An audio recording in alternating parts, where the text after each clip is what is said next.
Hi, this is Lisa Kelly, Notre Dame author and class of 1993, and you are watching the Two Irish Brothers show. Cheers and go Irish!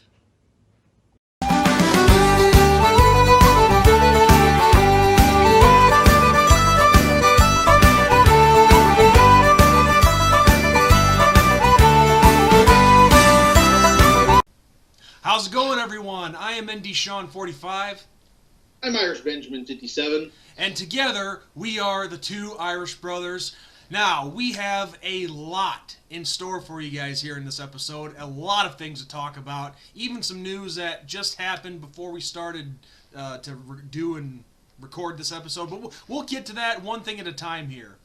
Now, before the first topic, Ben, that I want to talk about in this video, I want to go home. I want to go back to my roots a little bit because we had something very significant happen here this past week, and I just really wanted to discuss it here in this episode of ours to a bigger audience outside the state of Illinois, which I'm sure you can understand. I can. And it's just, I know it probably won't make sense to you and a lot of people watching because, this is, my history and not necessarily any of your guys' out there. But as I'm sure you guys have heard me say many times on my own YouTube channel, and I think I even mentioned it a couple times here on our show, I grew up in a small town in Illinois called Geneseo. It's just your basic, typical Midwestern farm town. Almost like one of those towns where everyone knows everyone, maybe a little bit bigger than that. But anybody who knows anything about Illinois high school football, the Geneseo Maple Leafs football team, the football program there. It's one of the most well-known in the state. It's one of the winningest programs in the state of Illinois, top 25 at least, I think, without looking at the numbers. But this past weekend, the Geneseo football family lost a legend. Former head coach Bob Reed passed away at the age of 87, and of course you guys can tell, I'm going to back up so everybody can get a better look. I busted out my old Letterman's coat for this video, for this episode. 34 years old, so I think it still fits pretty well. What do you think, Ben? Yeah, it looks pretty good. Well, but in talking about this, I wanted to, like I said, I wanted to go back home and bust out some old things, and I thought the Letterman's coat was a great touch. But I wanted to let everybody know about Bob Reed because he is a name that a lot of people probably wouldn't know a whole lot about. But here's the thing: the Geneseo football program, and I was proud enough to have played for that program. I was terrible. I was not a great football player. The only time you would see me on the field is if we were up by 50 and it was continuous clock. Then I'd get some playing time. But really, I was a career prep teamer. But that doesn't matter. I was still very proud to have been a part of that football team and that program. A lot of great memories, a lot of friends, and I even just suited up for an alumni game a few years ago, and that was a lot of fun as well because that's when all the generations come together.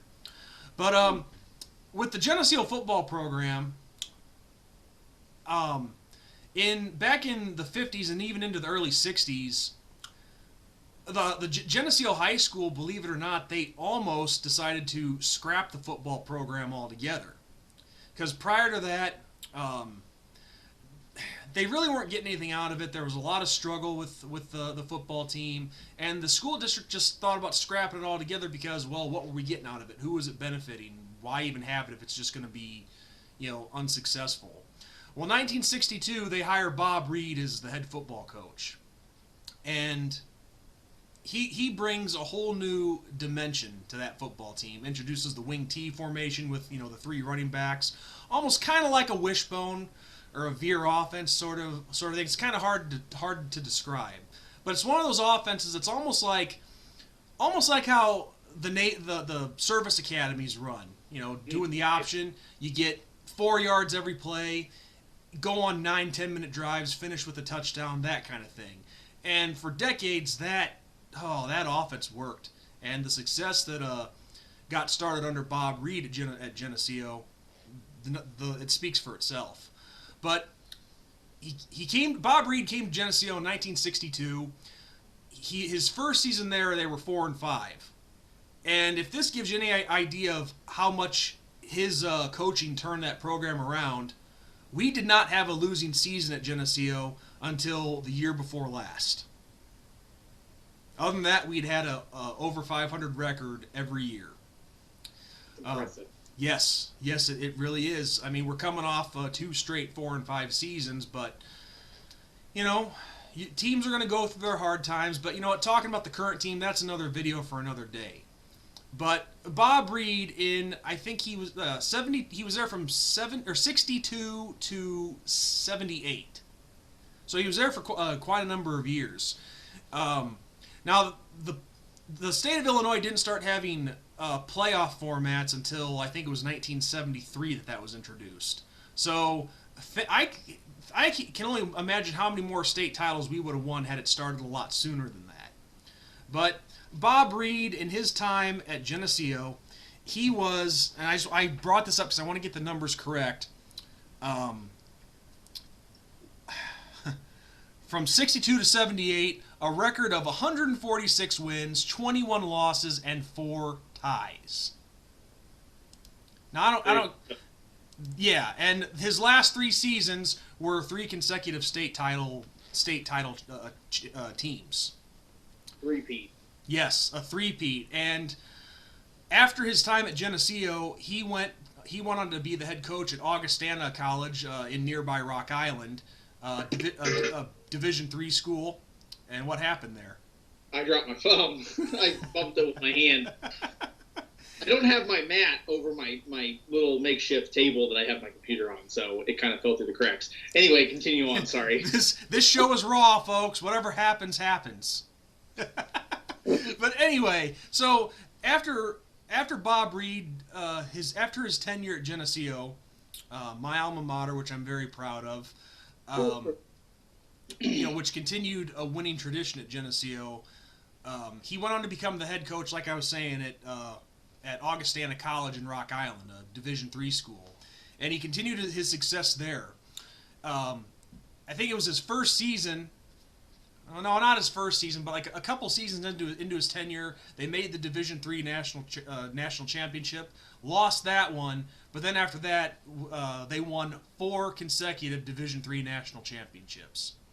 And Coach Reed, in his time at Augustana, I believe he was there for 17 years. Wow! Because he retired in 1994.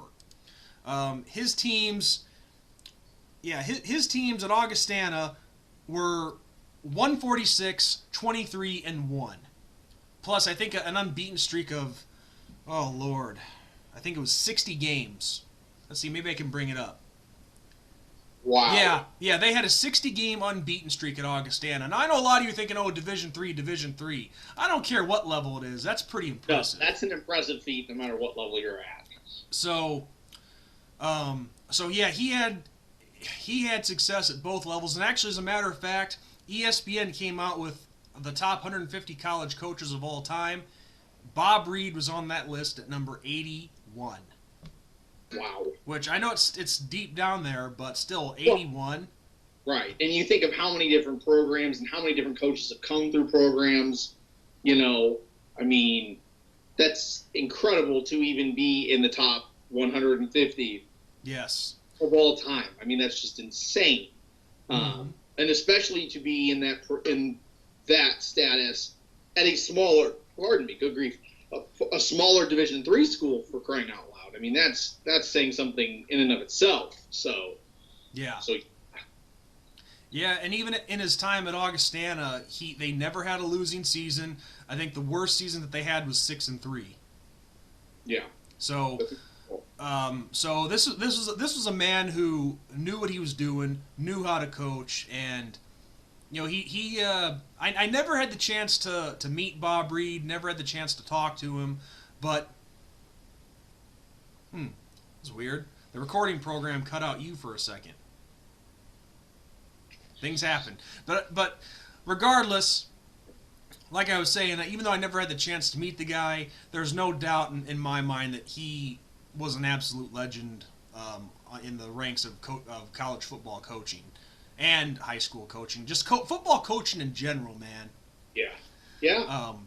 And so that was definitely a hard loss that our community took over July 4th weekend. And so just want to take this time to express my condolences to the Reed family. And this is definitely a loss that stings the Geneseo football community for sure. Because the guy was an incredible coach. And I mean, considering the fact that this program at Geneseo was looking to be scrapped, he comes in and turns it around. That says a lot. And yeah. and if it wasn't for him, we probably don't have a football program right now. Right.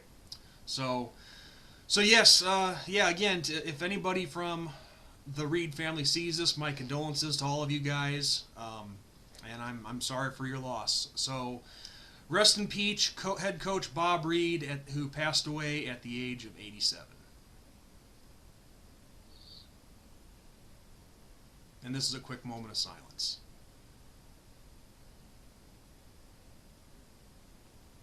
All right, moving on. But before we do that, I'm going to get out of this jacket because even though I like my Letterman's coat, it's hot. It's warm these days. It's been a pretty warm week here in Illinois. Yes. So I totally understand. But Sean, what you just said actually works out perfect because it leads into the next topic that I wanted to talk about. So it's actually kind of funny because I'm going to give another shout out to Always Irish because he brought this up the other day and he went a different route than the way that I'm going to go. So right now there's a lot of things going on in the college football landscape. There are some very big glaring ones that are going on, but one that is continuously going on that's been going on since the students left campuses in both high school and college is recruiting. And I feel like a lot of people, and this is going to ruffle some feathers, but I feel like a lot of people put way too much stock in recruiting classes. So I agree. I feel like when we don't land the Shipley of the world, as we lost him to Clemson, Notre Dame fans get all upset and all up in arms and offended, however you want to say it, and they then say, well, this is why we can't win the big game. This is why we can't, get to wherever we need to get to. And I totally disagree. To me, as you said in your first opening bit, it is all about the coach and less about the players. And the whole situation with Geneseo and Augustana shows it, and there have been multiple other examples of it in college and professional sports where a coach comes along and takes a bunch of nobodies and turns them into a bunch of somebodies. So I have to back up my claims. I have to. Mm-hmm. So look at two programs right now currently that in the last 2 years have been in the top 25 for recruiting classes, and actually in the top 20 for recruiting classes that have gone nowhere. Florida State and Tennessee. So Florida State in 2018 was 18th, ranked 18th in the nation for recruiting class. And then Tennessee in 2018 was ranked 21st for recruiting class. Florida State this past year was ranked 11th for recruiting class. And Tennessee was once again at 19 for recruiting class. How many games did either of those programs win? I mean, you're bringing in – Tennessee brought in 5-star recruits, guys that if you go talk to recruiters should be able to start at the college level as a 5-star immediately at the moment they step on campus. So you're going to tell me that two programs in Florida State and Tennessee aren't winning games, but they have the talent. They clearly have the talent. But then you look on the flip side. You look at a team like Wisconsin, who averages 1 to 2 losses a year, and in 2018 went to what bowl game and beat who And while doing that, they were ranked 47th for a recruiting class. Yeah. So what does that tell you? That tells you it is all about the coach. Now, I'm not trying to blame Kelly. I'm not. I'm not trying to give the haters any fuel for that fire. That's not what I'm trying to say. But what I am trying to say is recruiting classes do not mean a darn thing. And ESPN even backed up this claim some more when they went and showed how many 5 stars the top 10 teams in the last 4 or 5 years have gotten. Georgia was number 1. Georgia was number 1. So how many national titles has Georgia played in the last couple of years? 1. And did they win it? No. You know who was at the very bottom of the list? The very bottom of that list, just barely making it in, was LSU. And what did LSU do this past season? They steamrolled everybody they played. I'm sorry. I mean, everybody. Yeah. Nobody could keep up with that. Nobody. Yeah, and you hit the nail right on the head. I mean, I really do think that people they pay too much attention to the number of stars. Right. Because I know I've said on this show a few times before already. You know, the only difference between a 5-star and a 3-star is a 5-star can start right away and get some significant playing time. The 3-star is probably going to need some time to develop. Maybe you redshirt him. But that doesn't mean that 3-star can't become a 5-star talent. Right. Right. And I'm not saying don't go after 5-star recruits. I'm not saying that. I'm not saying it's a waste of time. I'm not. Okay? If we could land a whole batch of 5-star recruits, I would be happy. But it is not the end-all, be-all like people act in the college football world. I mean, so... Well, an example of what you're talking about, and I was reading on the news prior to starting this episode, it sounds like Notre Dame might be out of the mix for a 2021 running back who, I don't know if he's a 5-star, but... We might be missing out on him. Okay, so what? Big freaking deal. How many running backs have we had in the last few years that have been absolutely phenomenal? And Josh Adams, Dexter Williams, Tony Jones, what what was his name? C.J. Prosise. Mm-hmm. I don't think any of them were 5-star recruits. I don't think so. I think they were all 4 or 3 stars. And look at what they ended up doing for us. Right. Yeah, and I mean, if recruiting classes totally mattered, then we would never have upsets.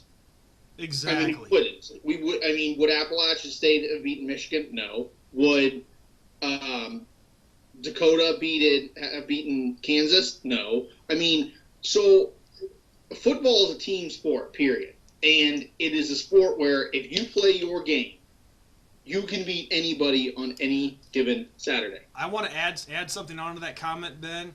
I think one of the best upsets that I saw was, like you said, North Dakota State, who have had that program in particular has had a very successful track record of beating FBS opponents. Mm-hmm. 2016, when they came to Iowa City and beat the Hawkeyes. Yeah. Oh, that was great. I take some personal joy in that one. Just because I grew up, it just we're right near the Iowa border, so I just surrounded by Hawkeye fans, and a couple of them were dickheads. Yeah. Well, that's how it goes. Yeah. But back to your point though. North Dakota State. Not to take anything away from what you just said, they're kind of the exception to the rule because they are so good. I mean, anybody that pays any attention to FCS opponents knows that North Dakota State means business. And I mean, we've even talked on this show before. I think it's only a matter of time until North Dakota State's an FBS team. I really do. Them and Illinois State. Yes, I really do. You beat me to the point on that one. Illinois State has played a couple FBS opponents. They haven't beaten any of them, but I mean, it was like a 2-point game in every single game. I mean, they took Iowa down to the wire. You know, it took a field goal to beat them for Iowa. So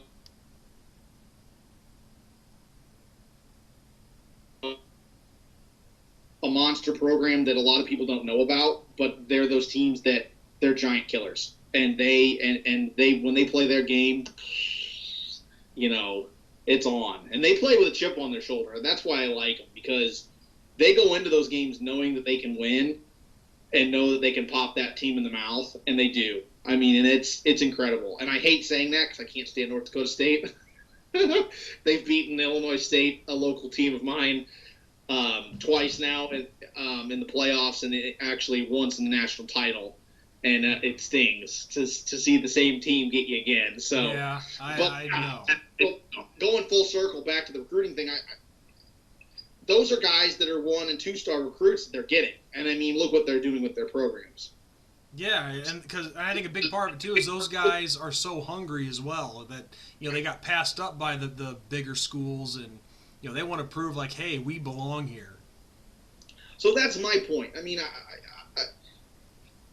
I don't think there is a exact science to any of it. I really don't. I mean, there are guys that, and I guess we'll find out with Dracovic, that everybody's after, and you land him, and then nothing really happens, and you never really know what could have been. Yeah. So, and then there are guys that you land that you never really had them on your radar because they were just kind of a good pickup, and then all of a sudden they're a superstar. Yeah. So, I don't know. I do think that it is all about coaching. I think it is a huge coaching staff thing. And I mean, look at what Dabo Swinney has done for Clemson. I mean, Clemson went from a team getting shellacked by South Carolina to a team that nobody could touch, and then beating Alabama in the national title. And not only beating Alabama in the national title, but pounding Alabama in the national title. In what? It's been 6 years? I mean, that's like not even 3 recruiting classes. 2. So it's coaching. I mean, they started off with nothing. I mean, now they're getting big namers, but they're tapping into those big namers' potential. So, I mean, the proof's in the pudding. Yeah, exactly. And I guess I really don't have any point to add on to that. I mean, like you said, it really is just all about,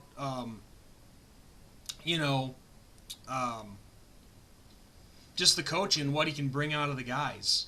Well, and another good final point, okay, and I mean, I know Notre Dame fans hate hearing this, but Ohio State has not been in the top 5 for recruiting classes in the last 5 years. I mean, what does that tell you? Yeah, exactly. I mean, so is it really a recruiting class thing, or is it really a coaching thing? Yeah, it makes you wonder. Maybe it's a mixture of both, I guess. But I think it's a mixture. I mean, you have to get good guys. I don't disagree with that. I mean, you got to get guys that'll buy in and help you win, and I get that. I do. I mean, it's evident in the NFL. I get it. But you have to find guys that, A, will not only buy into your program, but are willing to do the work and can unlock their full potential. And as much as I hate saying it, look at the freaking New England Patriots. Exactly. I mean, Belichick unlocks the potential of guys that you've never even heard of that were unwanted by 10 teams, and then the guy goes off, and everybody's like, holy crap, where did this guy come from? And it's been a repeated thing over and over and over. I can't stand New England. I can't. I mean, if anybody watched the show long enough knows I'm a Dolphins fan. I can't stand New England. But I will give them credit for being able to unlock the potential of players. Oh, of course. So, I don't know.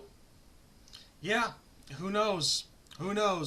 But going on to the next topic here, and by the way, Ben, can you hear me all right? I can totally hear you. Okay. I just hope that I got a bar here that's on the recording program that's not going up, but hopefully it's picking me up all right. I can totally hear you. Okay. Then I think the recording program should be all right then. I'm normally hard of hearing and I can't hear real well, and I can hear you perfectly. So. Okay. See, there's another raw moment, folks. Sometimes we have technical difficulties that we have to address while recording. We don't have a choice. But anyway, the next topic, and this is, I actually started to say this at the beginning of the episode, but more breaking news as we were sitting down to get ready to film.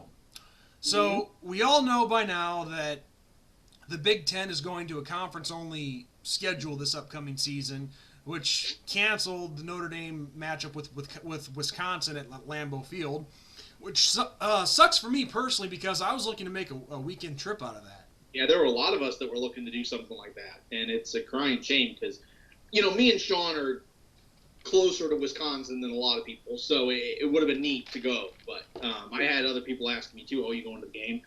And I was like, "Yeah, I really want to," but missed out on that, unfortunately.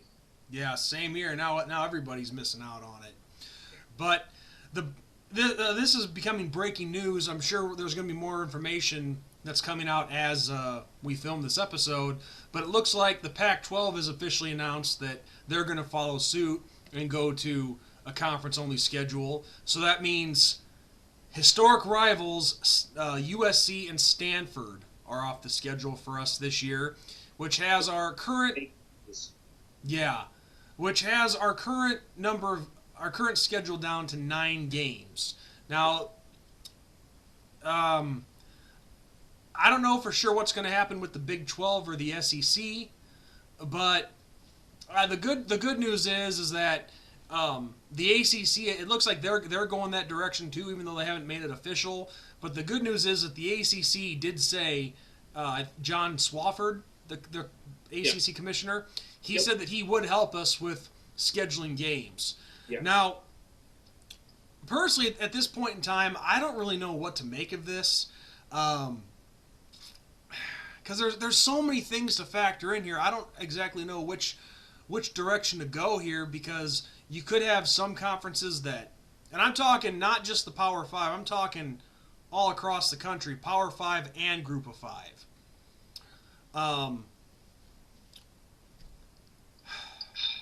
It just depends who decides to go conference only, because it would be easy for me to say, oh, that's okay, we could just go and dip into the Group of 5 conferences and see who lost a Big Ten or a Pac-12 opponent. We could just schedule them. Well, we don't know yet if they're going to go that route. Yep. Yeah, and to add on to your thing about Swarford, he announced today, earlier today, that they are not going to make a decision until mid to late July. So on the whole, whether they're going to go conference only or keep out of conference games for the ACC. So yeah, it'll be interesting. I think it will be that everybody just plays their conference games and it's like a round robin, and then they have of course they'll have the playoffs, because I've heard that thrown around. But being kind of on the athletic side of the world with my job, I work hand in hand with our athletic department through the IHSA. IHSA. Yes, thank you. They've been handing down some stuff with what they're expecting and all that, and what we're to do and all that. So things are becoming very limited. And I would think that the NCAA, that has, I won't say more important, but higher profile athletes than high school, would probably go to conference only. And it's an assumption to make it so you're just in your region, because for the most part, these conferences are in a region. The Pac-12, it's, California, Oregon, Washington, Arizona, they're all together. And even Utah and Colorado is still close to that region. Yeah, you see, the SEC is, the epitome of being close. Everybody is, states, they all touch, they're all together, all that. So they're all lumped, and that's, I think, what they're doing. I think that's their thought process was, okay, well, if we travel from Alabama to Florida, it's no big deal. But if we travel from Florida to Los Angeles, then that's a big deal, Yeah. So I think that's what they're doing. I don't know. Of course, I'm not privy to any of that information, just a guess, but that's what I think. But the thing is, though, when you take, and maybe this is cherry picking a little bit here, but when you look at conferences like the Big Ten and the Big 12, I mean, okay, yeah, for the most part, the Big 12 is pretty geographically located as well. But at the same time, though, they go all the way out to West Virginia. Right. And the big yes, and same with the Big Ten, yeah, with Maryland and Rutgers, yes. and even Penn State, that's close enough out east. So it's like, I'm not trying to sound bitter or anything, but at the same time, it's kind of hypocritical that they would do this and cite the pandemic for being the reason, when yet you're still traveling halfway across the country. Right. I think it'll also depend on what is your numbers like, because I just saw, and I actually retweeted on my personal page, Michigan, as of today, has tested, University of Michigan, as of today has tested 503 or 4 student athletes, and only 4 have come back positive for the coronavirus. That's a huge number of tests. I mean, that's 504 is a lot of people. And then on the other side, Notre Dame has had nobody test positive on the football team out of 103 players. So if you're doing that well, but then say that Texas isn't, like Texas has a huge spike and they got 10 players with the coronavirus on one team, then what happened? So I think a lot will depend on spikes, and that's kind of what's going on here in Illinois. We had a spike at a Chicago high school for the football team. I think like 12 kids caught the coronavirus or whatever. Yeah. So our governor, Governor Pritzker, said, I'm cutting it off. Like, you can only practice outside. You can't be in the buildings. You gotta, social distance, all that kind of stuff. So I mean, and our coach came in and said, I'm canceling practices for the foreseeable future. It's too hot. I mean, it's been in the 90s here in Illinois. So I'm not, and he said, in his words, I'm not having a kid die because they have to wear a mask, Yeah, exactly. So, I mean, and especially our community where I am, we've lost 2 students in the last 2 years and two teachers or support staff in tragedies. So we're not going anywhere near that. Like, that's not even going to be a thing. Yeah, so, it's happened enough already out there. So yeah, so we're doing our due diligence. So I don't know. I think everything's up in the air, and I think we will be the last to find out. Yeah, and all I know is that this. I've said it many times. This virus sucks. It is a pain in the ass. It's just. I'm not saying that taking precautions isn't a good thing. Of course it is. I'm not saying that a game is more important than a person's life, but it has screwed up our livelihood so much it's not even funny. Yeah, and that's the other thing. It's, everybody, and this is not a knock, because I have my personal opinion about all this, and I will not bring it on the show. That'll be kept to myself. But on the flip side that people don't, I think, realize is there's a lot of places that are very, very reliant on athletics to bring in money for the rest of the school. I mean, and, I think I read an article, and it was something like Alabama football covers like the rest of their athletic department for the revenue that they bring in. So without Alabama football, the rest of the athletic department can't even function. So, I mean, and there are lots of other schools that are in that boat. I mean, lots. You look at like North Carolina, for example. Well, clearly the basketball team reigns supreme, so they're the ones that bring in the big money. Yeah. But if you don't have that, then where's your money coming from? And money's got to come from, funding has to come from somewhere. Well, look what just happened out at Stanford and the whole Ivy League in general. The Ivy League shut everything down. They're not even playing football. And they talked about the losses that they're going to suffer. They said that actually, which I didn't know this, I thought football would have been. They said their biggest moneymaker in the Ivy League is basketball. Yeah. I was very taken aback. I thought it would be football because, I mean, the game between Harvard and Yale, that's just heralded, throughout. But, I mean, those guys. See, here's the thing with that, and I know I'm going to sound like a complete jerk right now, but if this were the 1920s, Harvard, Yale, and Cornell and Penn, that'd be a different story. But this is the Ivy League in modern day football, and modern day Ivy League football isn't what it once was. No, it wasn't. I was going to say maybe I shouldn't say any more. No, but it's true. I was kind of taken aback. Just because there seems to be a very, very rabid following for football, even if you're not the greatest, out there.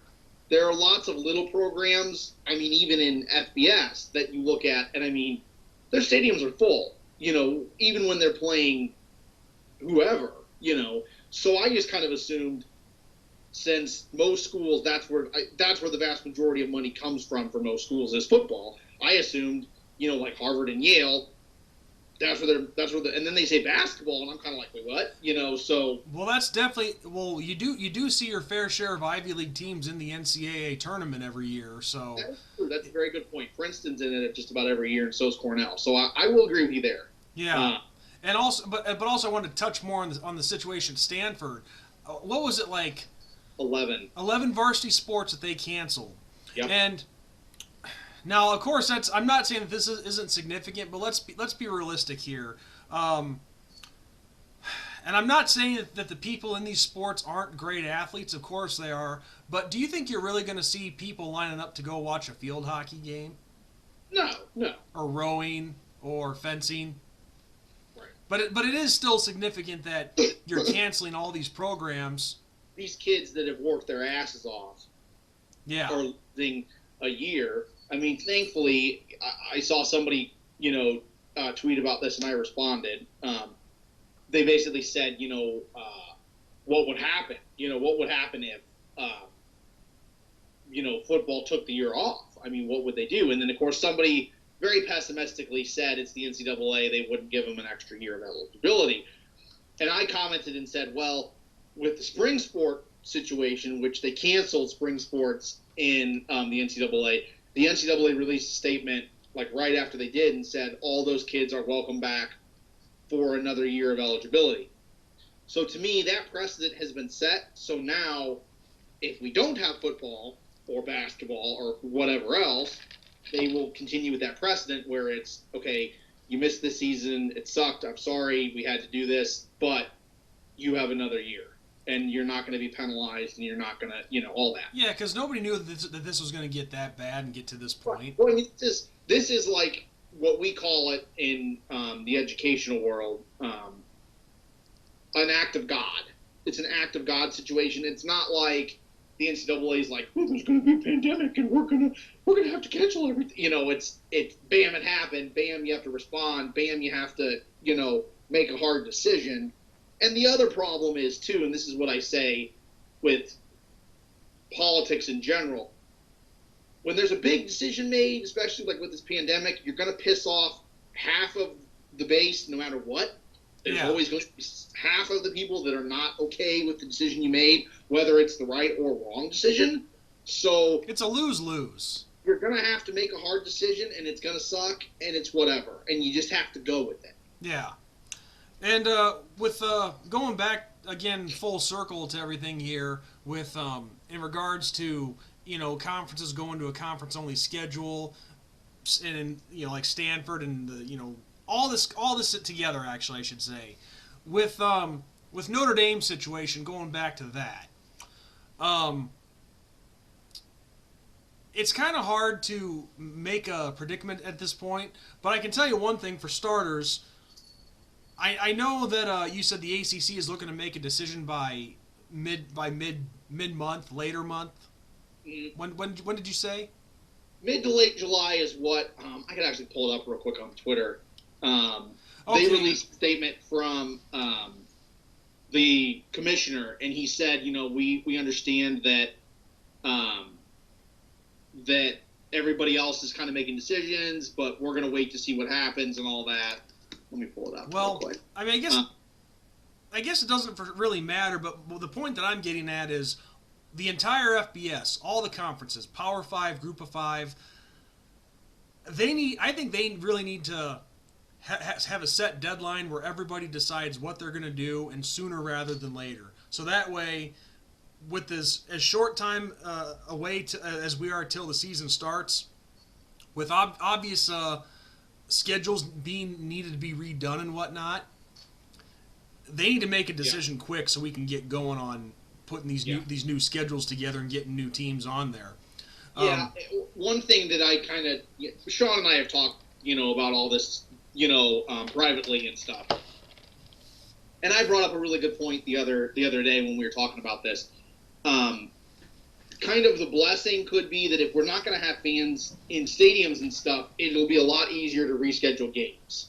So if you have to knock off a couple people on your schedule and then reschedule or switch things around, because I can see it where, like, Notre Dame is playing Georgia Tech later on in the season, but then they play them in the beginning of the season because of scheduling. I could see that happening. Well, if you don't have fans in the stadiums and you don't have to do tickets and stuff, you can just be like, okay, this was going to happen this day, but we're going to change it to this day.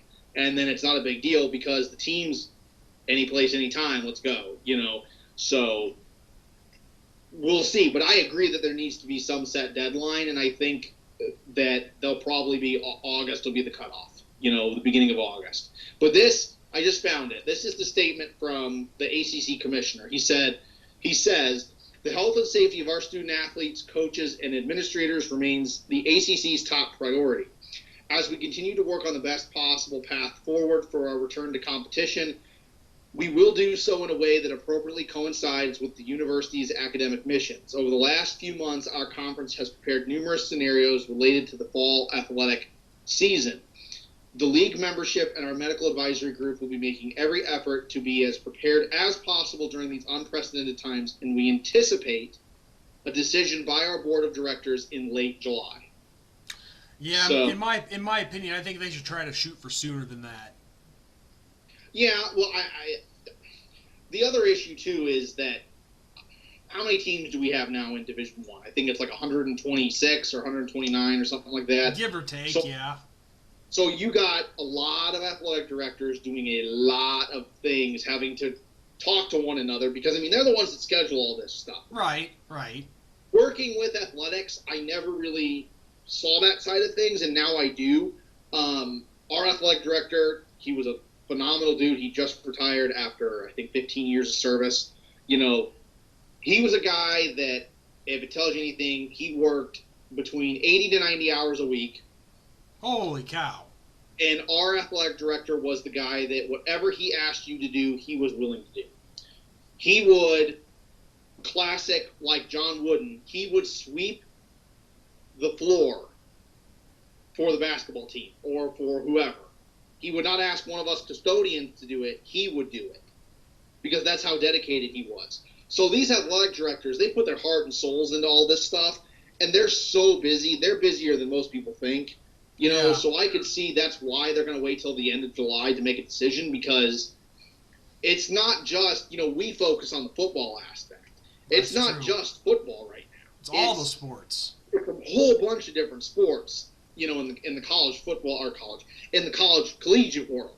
So, you have to make a decision that will not only impact the football team, but impact whoever else is going at that time, and then moving forward, who's going to be next. So the winter sports, if you're making that decision for fall sports, you're most likely going to have to make the same decision for winter sports. So where are you going with that?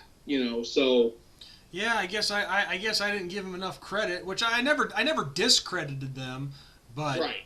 I just, my point was, it's just like, we're losing time here. We need to start getting on the gun here, especially if we're going to have to reschedule games and new formats. They might already be rescheduling games, and we don't know about it yet. Athletic directors might be talking right now. It could be, Clemson and Notre Dame's athletic directors are like, well, okay, we're going to move the game to this date, so what do you think? How does that work for you? And then Notre Dame, Swarbrook's like, okay, well, let me talk to Georgia Tech and see if that's feasible, and if not, then, we're going to have to figure something out. Right. So I think there's a lot of, we got to go play telephone game and figure all this out, And I mean, thankfully, we have great mass communication these days, but you still got to communicate with people. Now, that actually leads into the next part of the discussion here. As far as Notre Dame is concerned,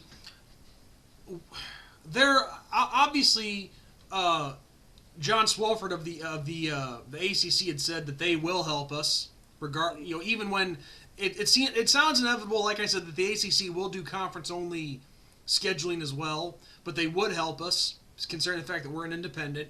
But in addition to that, and this is kind of like a either or kind of, I'm gonna put the pressure on both of us here and have us like maybe do a pick one, I guess.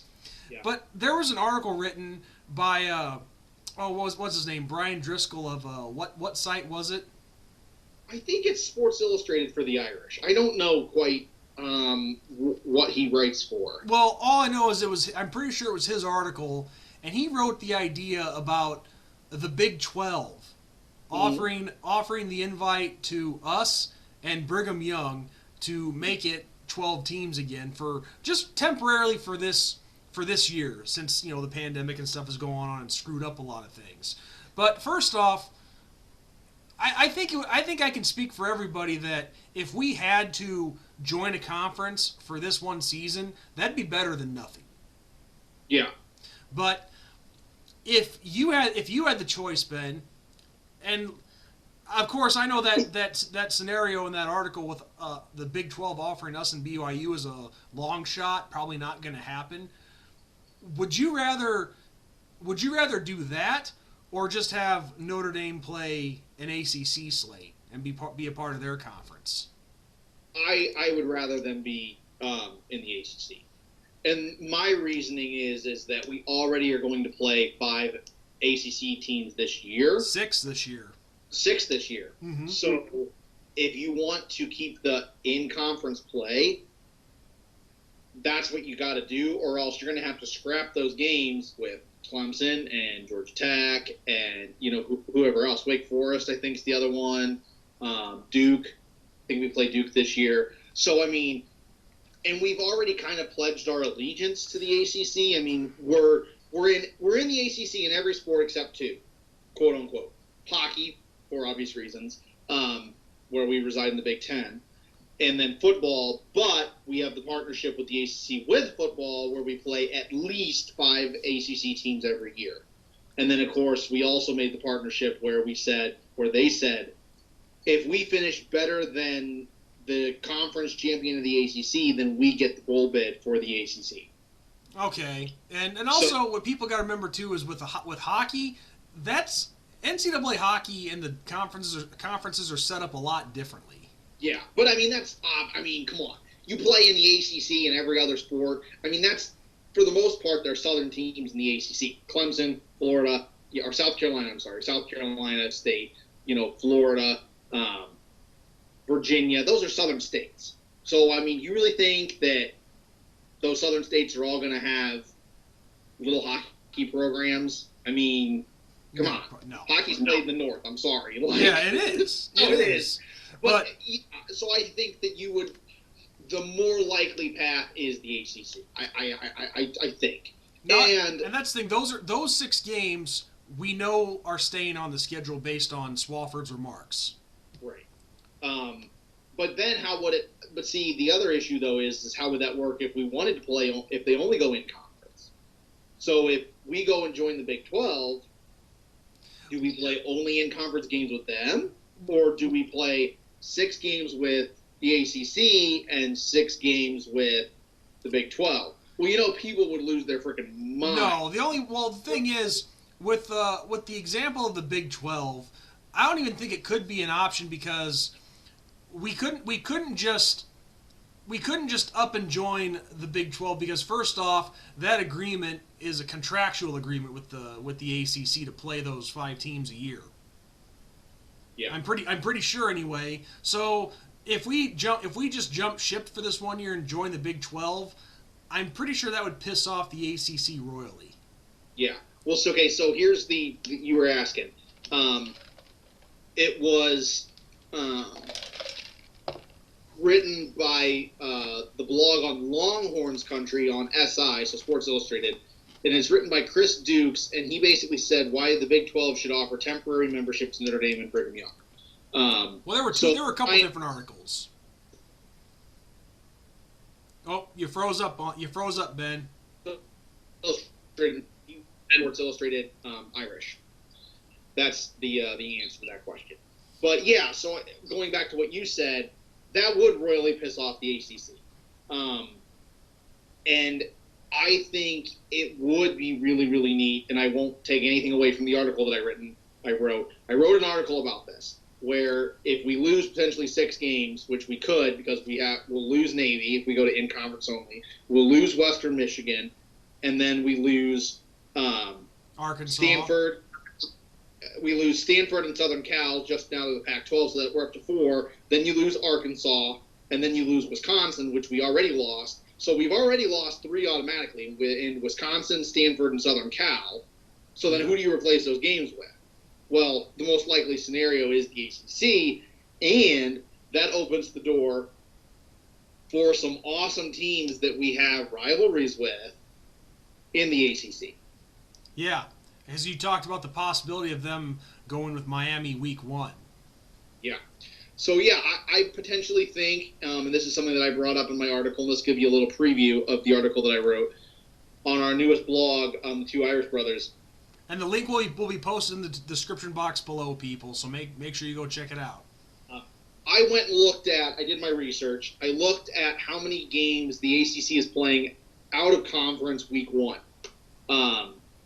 And I was very curious because, I mean, for the last couple of years, it's been like Clemson and Auburn week 1, and, you know, Clemson and some big-name program in the Chick-fil-A Classic or whatever, which is cool. I like it. I love it. I love to see that.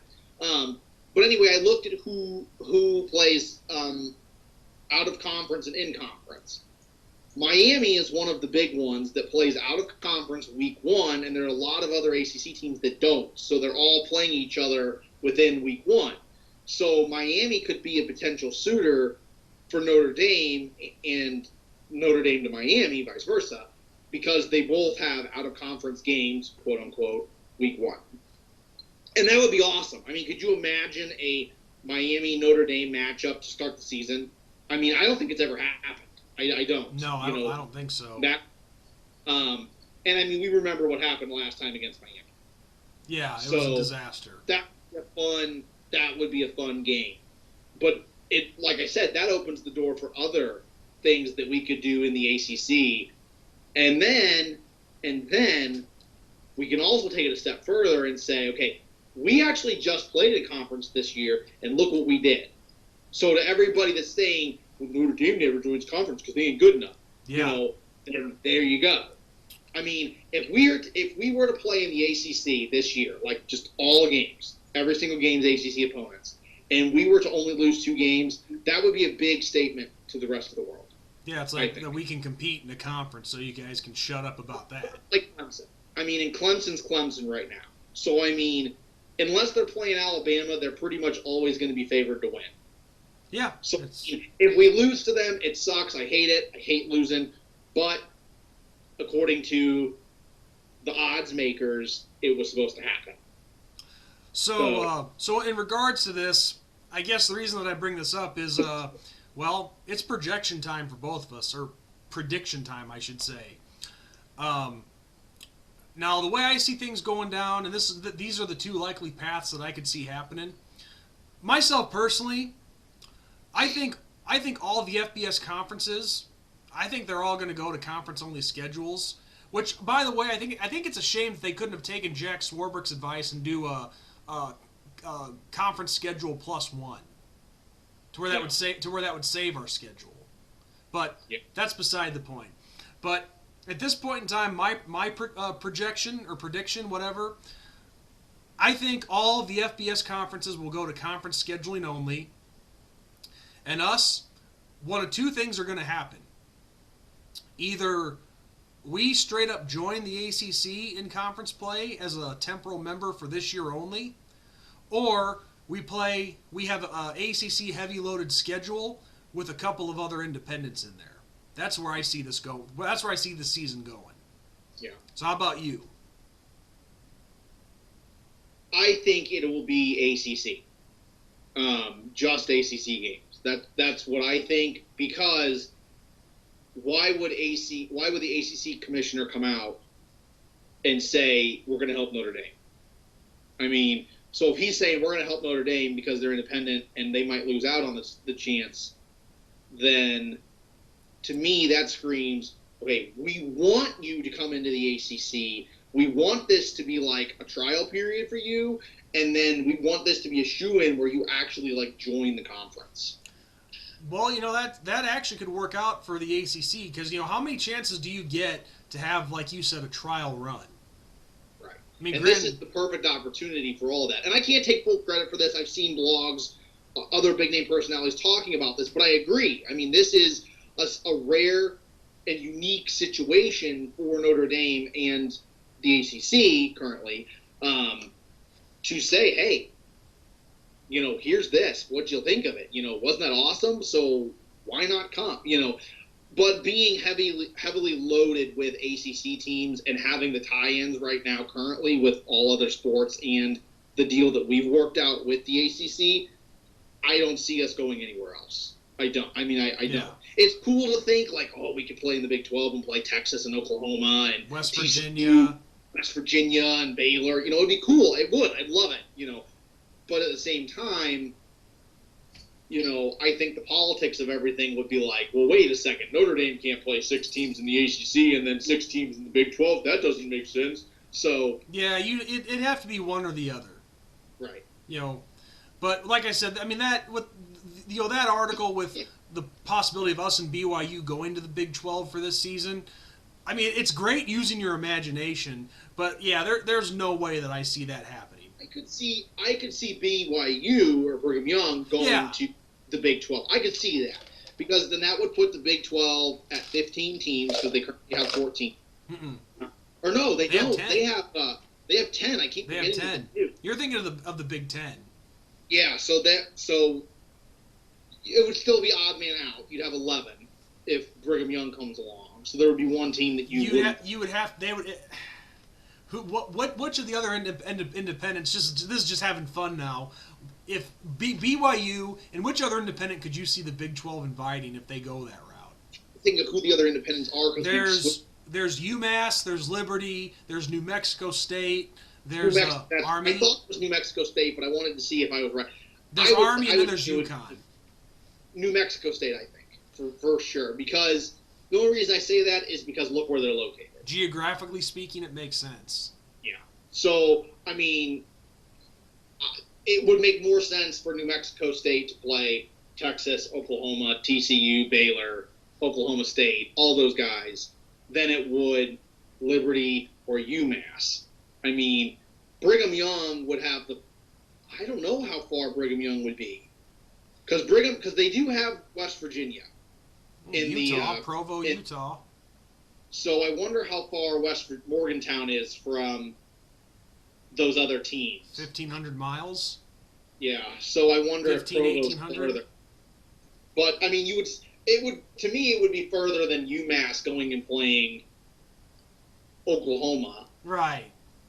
So, and same with Liberty. I mean, Liberty's on the East Coast, so, I mean, I can see that, and the other reason I see like Brigham Young and New Mexico State over Notre Dame is because they don't have any affiliations whatsoever with anybody. There is no deals made with like the Big 10, the Big 12, the ACC, the SEC, nothing.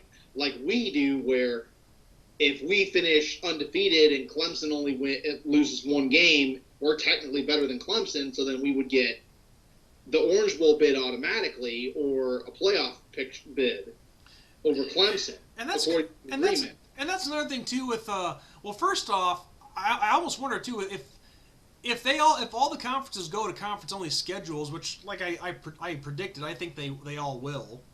How many games are they going to play? Because not all the teams have. Well, obviously, look at the ACC. If we, including us, in that my predicted scenario, that would put the ACC at 15. Yeah. Big 12, they have 10. So how many games would you be looking to play? Yeah. Because you gotta. That's the thing. And like I said, the Big 12, they'd have to add somebody so all the number of games are on the same level here. Yeah, yeah. I mean, it sounds like they want to do like a round robin where everybody plays everybody. Yeah. I'm hearing from different leagues, conferences, I should say. So it would be interesting. It would be really, really interesting, I guess. But the thing is, though, with the bigger conferences like the Big 12 and the ACC, or the Big 10 and the ACC, who have 14, and this case with Notre Dame potentially going to the ACC, 15 teams, you're not going to have a 14-game schedule. No. So what I could see is, I could see them doing with the smaller conferences that only have 10 or 11, and if Brigham Young were to go to the Big 12 for a year, I could see them doing like a round robin and then doing kind of like a miniature playoff where it's like, okay, these are the top 4 teams in the conference that, like, this is what you did. So then you get an extra 2 games that would make you 12-game season. Well, and granted, I know that you'd still have your conference championship game too. I get that. Well, that could count towards the conference championship. So then you would be like, let's say, like Texas, Oklahoma, TCU, and Baylor all finish top 4. Then you would be the number one team out of those guys would play the number 4 team like they do currently, and then the 2 and the 3, and then whoever wins between those matchups would play for the 12th game for the conference championship. That is an interesting scenario. I mean, the only reason I say that is because, and I'm going to bring a different sport in, hockey in the junior level. What they do is up in Canada, they have a yearly tournament where the top couple teams play each other. And what they do is they do a round robin, and then the top 4 play each other, and then it's semifinals and finals, and then you have your champion. Okay. And that's what I'm thinking they would do. So everybody plays everybody, you see the results, and then you make a decision on who the top 4 is, and then those guys play each other for champion. And also something else that I'm curious about too is with it potentially being only a conference schedule only, and there's no out of conference games. How do you go about determining the playoffs and the other major bowl games? I think it would be a strength of schedule situation. It would be how many teams that were ranked did you play versus how many teams that this, so that also will, it will ruffle feathers, and it'll be a year where, we're looking at a baseball season being 60 games. We're looking at, hockey's looking at playoff format where there are teams that had no freaking chance at making it get a shot. Where there could potentially be a Stanley Cup champion that would be a team that never even had a prayer. Yeah, like a sub 500 team. Yeah, I see this being a rare, odd year. So, I could very much see like the SEC dominating playoffs again this year, with just ranked teams. If you got Georgia and Alabama ranked in the top 5, and then teams play them, let's say that Auburn goes undefeated and beats Alabama and Georgia, and if both of them are ranked, you go, wow, man, Georgia or Auburn are won against Georgia and Alabama. Holy shit, versus Oklahoma beat Baylor and TCU that were ranked, that weren't as ranked well as. So I don't know how they're gonna. I don't know. This could honestly be a chance to see them expand on the playoff format. And you know what? I could see it both ways. I could see what you're saying, or I could see them saying this is the reason why we can't ever expand it. Because why would we want to risk the lives of the players if we're going to make them travel more? Yeah. So I don't know. I don't know the right answer. It's very interesting, and it'll be interesting to see what the NCAA says. And it'll also be interesting to see what they do with the bowl lineup. See which ones. I could easily see them dumping some. Oh yeah. Well, there's so many bowl games where it's like the Rose Bowl's the Big Ten versus the Pac-12. Okay, well, you just said that you can only play conference opponents, so how's the Rose Bowl going to happen? How's the Orange Bowl going to happen? You know what I could honestly see happening with the bowl schedule, and this is actually kind of how I would like to see the bowl schedule work. And I might get some flack for this, but obviously we did a couple videos talking about the bowl game names and whatnot, and I'm not harping on that. Don't get me wrong, I'm not. I was like, I see your opportunity. No. I'm not harping on the whole naming thing.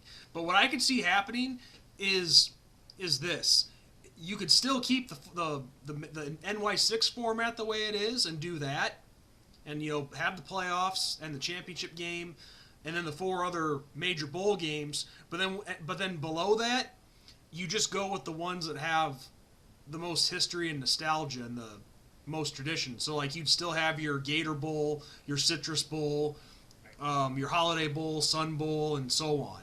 And think about the ones that you really want to have, because a lot of them would have to go. Yeah, it's one of those things where I think it's just a rare year, and this isn't going to be an every year thing, and people just have to get over that. And I think it's a situation where I think teams, if I'm being completely honest, and people are going to be like, oh, no. I think it'll be just teams play their conference games, and they do a conference championship, season's over. That could definitely happen with a lot. You got your Pac-12 champion, your SEC champion, and then they go back to the old school AP vote, and they say, this team is the national champion winner. That would be interesting. I mean, but the part where that wouldn't happen. I'm not. No, I get it. My mind wanted to just, but I mean, if you're going to go and say this is we only playing conference games, then how do you have a playoff and how do you have bowl games? Yeah. Well, the part where I think I could get flack for is saying, have less bowl games and whatnot. Well, kind of go back to the way it used to be, where there were a lot less bowl games, and I think they were more fun that way. I mean, you think you're going to get flack. I just said that they should vote on who gets the title. Yeah, okay, let's take a poll. Who should get more flack, me or Ben? Who would we piss off more with what comment? So, all right, Ben, well, look, we're already at almost an hour and 10 minutes approaching. We definitely had a lot to cover here in this video. Yeah, we did. And I just want to say, before we sign off here, thank you again for letting me spend some time talking about, my hometown and all that. Even though you and a lot of people really don't know much about it, but you do now. I know more about Geneseo than you would think. One of our local high schools actually played Geneseo in the playoffs a few years ago. It was like right when I was coming to this neck of the woods. I know, I was at that game. I'm not going to name names so people don't know exactly where I'm at, but yeah, so I know a little more, and we have 2 teams in the area that I am in that are very, very... All I'll say is it was the first round of the IHSA. I think I can't remember if we were 4A or 5A at the time, but all I know is I was in junior high, and I'm pretty sure it was the first round of the playoffs, and it was one of the best comebacks I ever saw for us. Yeah. So my wife actually went to that high school, and I know they have a history. They're good. They're a really good high school for football. We have another program. I will say that one, Metamora. They actually just lost their coach. He didn't die or nothing. He just retired. Yeah. So another one. But I started realizing where I went to school and where I lived, it wasn't a big thing. Like football wasn't a big thing because our school wasn't that good at it. So it was like, yeah, whatever, who cares? And then I moved here, and it's a big thing here. Like, it's a really, really big thing where I live. Yeah. And I live in an area bigger than Sean's area, I will say that. But it is definitely a small town feel, and it is definitely you're at the gas station and somebody sees you and the other team's stuff and they go, "Oh man, what'd you think of that game last?" So I mean, that's how it is here too. Here in the Quad Cities in the Western Big Six Conference, it's the same thing. I mean, it's big in this area. Big. And I never quite understood that until I moved here. I was always kind of like, who gives a shit? It's high school football, like whatever. And then I moved here, and now it's like, I'm kind of getting into it. I work at the rival school. My kids will go to the other school, and I don't know what I will do if I continue to stay at the school that I'm at. Like when we have kids, that might be a really house divided situation because we're shit on a lot. I get it, and we've started to really turn our football program around. So it's cool. We went the farthest we've ever been last year. We had a new coach, brand new coach, totally turned the program around, totally built off the foundation the other coach did and took us off. And then we started really pushing around teams, the team that you guys played. Yeah. Beat up by 1 point. That was very, very upsetting. I will say it that way. Yeah, I care a lot more about it now, and I have a lot more appreciation for it. Yeah, and I just hope with my alma mater, Geneseo, the Maple Leafs, the Green Machine as we're known, coming off of 2, 4, and 5 seasons, I just hope Coach Johnson can get those boys turned around because he's been our head coach for the last 16. Well, he's entering his 16th season. Wish them the best luck, and hopefully they can get things turned around because the Western Big Six, that's definitely one of the hardest conferences in the state. That's for sure. Are you guys? Let me ask you this. Sure. Are you a public? It was a public high school, right? Yes. Okay. Because I was gonna say, people are gonna be like, no, they don't. Yeah, they do. Like some of the private schools, you can't tell me they don't recruit. Like, well, they're allowed to. Right. They're allowed to. So people are like, no, they don't. They don't do that. Yes, they do. Like Joliet Catholic, they are notorious for that. But it's not illegal. If you're private, you can recruit all you want. Right. And honestly, if you want to get down to it, any high school, public or private, doesn't matter. Public high schools can recruit. Just under a guise of something else. Like, if they see a prospect they like, they can just call and be like, now, of course, you got to have the jobs, the open jobs for this to happen. But if you saw a prospect somewhere, and you could be like, hey, you could call the kid's dad and be like, hey, Mr. So-and-so, we have a great job opportunity for you here in our neck of the woods. And by the way, we have a football program that your son might love to play on. So we'll only give you 5 hours a week, but I mean, it's enough. Like, yeah, exactly. Exactly. Yeah, it does happen. So I just was curious because, I mean, some years you just don't have big boys. I'm sorry. I mean, I remember, I don't remember who we played. We played somebody, and I saw him, and I'm like, there ain't no way, man. Like, those guys got like 100 pounds on our guys. But to answer your question with the private school, the only one that's in our conference in the Western Big Six, even though there's 8, we have kind of a dilemma like the Big 10 and the Big 12 do. The Big 12 has 10. The Big 12 has 10. The Big 10 has 14. The Western Big 6, we have 8. Can nobody count anymore? What is this, Common Core they're going with here? Right. But the only private school in our conference is Rock Island Alleman. Okay. Yeah, obviously, out of Rock Island, I think their overall school population is only like 500. Yeah, well, high school, so. God. But, so yeah, I mean, this is a conference that I know we can compete in, but just, I just, not trying to be a coach, but some adjustments have to be made and get us into modern football. I mean, if you're going 4 and 5, clearly someone's got to be switched up because you're clearly not cutting the mustard. So. And we if we wanted to, we could. This is actually bonus, people. We could actually Ben and we could actually do a whole episode on talking Illinois high school football if we wanted to.